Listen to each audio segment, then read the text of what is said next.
There's an anti-tourism backlash going on in Europe. Just this month, tens of thousands took to the streets on Spain's Canary Islands, holding signs saying things like, "Macro-tourism is killing the Canary Islands. Canary Islands have a limit." It wasn't the first time residents in a popular European tourist centre have voiced frustration at their visitors. Similar protests have also taken place on the Greek island of Paros, the lagoon city of Venice, and even the small Austrian town of Hallstatt. So how is overtourism affecting European destinations? And what can we do to change that? First of all, what does overtourism even mean?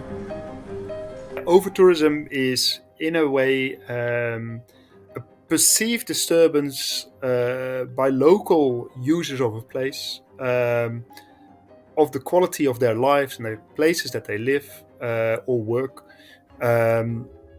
caused by tourism or visitors in general. With the accelerated growth of tourism, to the extent that the tourists exceeded what's called the carrying capacity of these destinations. The sheer volume of people can be a challenge for local infrastructure, not to mention a drain on things like scarce water resources. Pues defender nuestra tierra, que acabe el colapso en la isla, que es demasiada gente, no podemos con todo esto, que es demasiado peso para una isla tan pequeña. The Canary Islands have a total population of just over 2 million inhabitants, but in 2023 they received almost 14 million visitors. Other popular destinations in Europe face a similar battle. Venice has a population of around 50,000, but around 20 million more people come here every year. And there's another kind of disturbance that's harder to see, and that's the touristification. So touristification means that places and spaces become more and more oriented towards tourists and visitors.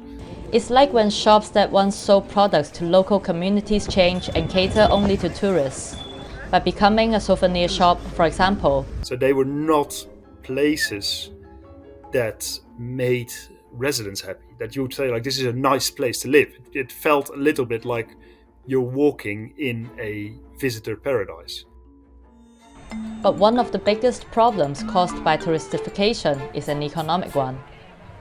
That's linked to a kind of an underlying structural change in these destinations as a result of tourism, principally house price inflation, being squeezed out of the rental market in order to make way for Airbnb and online rental platforms and such like. That's why the Canarians are demanding restrictions on real estate sale to foreigners and hotel developments. It's a call being echoed in other places too, where houses for locals are in short supply.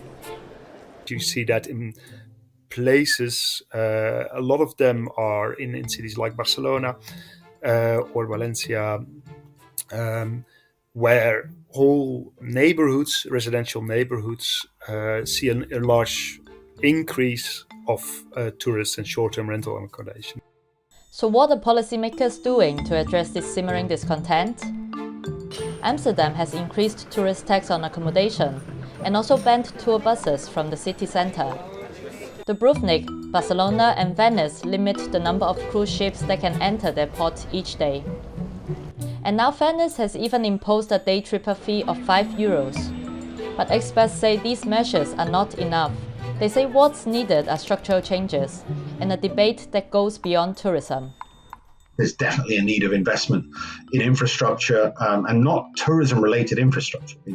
But in social investment, Canary Islands and Spain in general has a very low percentage of social housing by comparison with the rest of Europe. So there's a grave need to bolster social housing.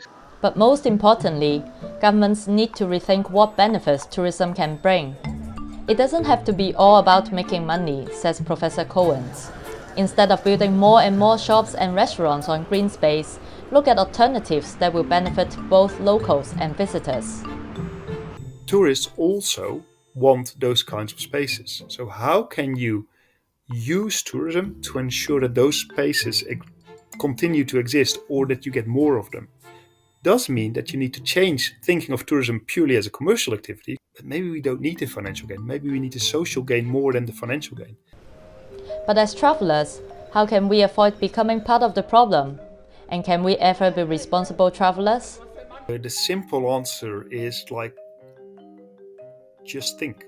um, how would I want to be treated if I was living in this area? And don't expect that you have more rights than people who live there and who use that space on a daily basis. Also, think about, for certain types of travels, do you really need to have 6 weekend breaks to a place a year?